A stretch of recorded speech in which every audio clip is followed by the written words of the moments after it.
Bloodstock 2023, Moshville Times, and we're here with Justine from Employed to Serve. Hello everyone. You played it earlier today, is that right? Yeah, played on the Ronnie James Dio stage, so that's very good. Nice for you. Yes. It was amazing. It's our first time playing, and yeah, like it exceeded expectations. Like I just love like people who come here. They're just like really just like into metal. It's just like a lovely like intimate festival as well.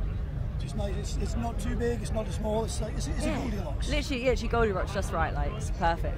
So for those who may have missed your set, and I have to confess I was one due to running around and doing everything. Describe your show. What kind of stuff do you play? How does the performance come across?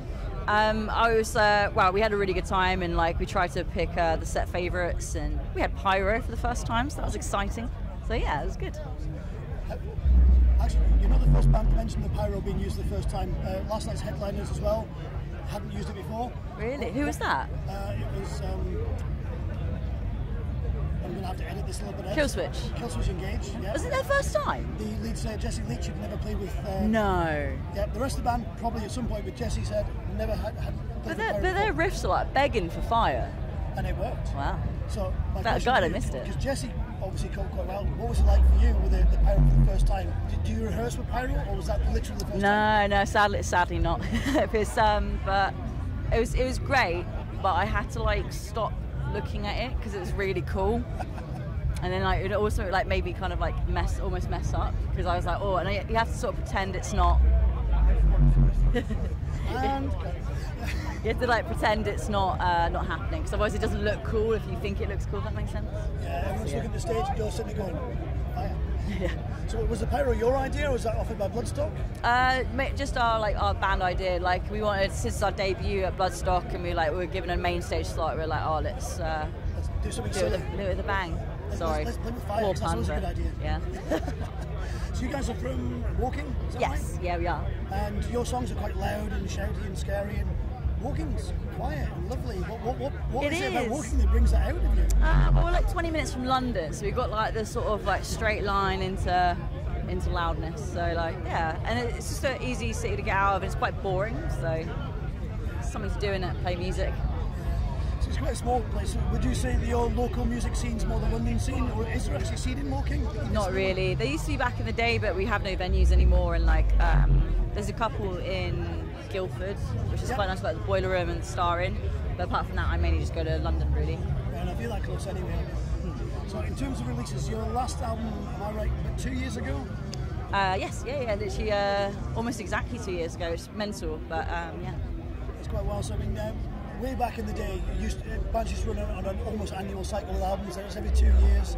Are you looking at any new material at the moment? Are you planning that direction? I mean, after this, we're going to do our headline tour, and then we're pretty much writing for the new record now. So yeah, it's just nice, like, because it was technically still a COVID album because it came out in 2021. But our tours and stuff were still all over the place. So like, it's nice to sort of finally do proper album cycle touring for it, and then like sort of see it off properly. Because yeah, so yeah, it's good. Did you find that, obviously COVID hit everybody, from a musical perspective it worked for some people to give them time to develop, for others because they could home create and release, it was quite good. Did you find that there's any benefit, or are you really a band that needs to get a life cycle in there? A bit of both really. It was really good in the sense that we were able to write an album that we were really proud of. Like I think it's the same for everyone, where the first lockdown was amazing because it's quite a welcome break. But it was after the second to third lockdown, so we were like, yeah, this is rubbish, like this is meant to be played live. I like seeing people and yeah. Heard each other and yeah, absolutely. So have you got any timeline maybe on the album? Is it so you got the tour, you're then basically going to lock yourselves away and get it all done? Yeah, essentially. We're hoping to sort of record at the end of the year. So yeah, we're just going to get knuckling down straight after this. So this is our last festival of the season. So yeah, we're just going to smash it out, hopefully. So smash it out with care, if that makes sense. Some of the material written yet? Yeah, we've got quite a bit written already. Fantastic. Might as well ask, is there any change in direction? Or any hint you can give us about what it may sound like? I know it's early in the stages, but... Just sort of like, I don't know, just sort of more the sort of direction that we were going in currently, if that makes sense, just more. Yeah, just more metal. Like, do you know what I mean? We're very much a metal band now, so... Well, it's like your stage, wasn't it? You've got a bigger stage, what are you going to do? More fire. Absolutely. Justine, thanks very much for your time. Of course. While people walk past our camera and get in the way, this is a Dead 13, by the way, we introduced them earlier. Welcome to Bloodstock. Thanks very much. Thank you very much. Cheers for having me. Look forward to Appreciate seeing it. the album when it appears maybe next year. Hell yeah, dude. Absolutely. Thank you so much. Appreciate it.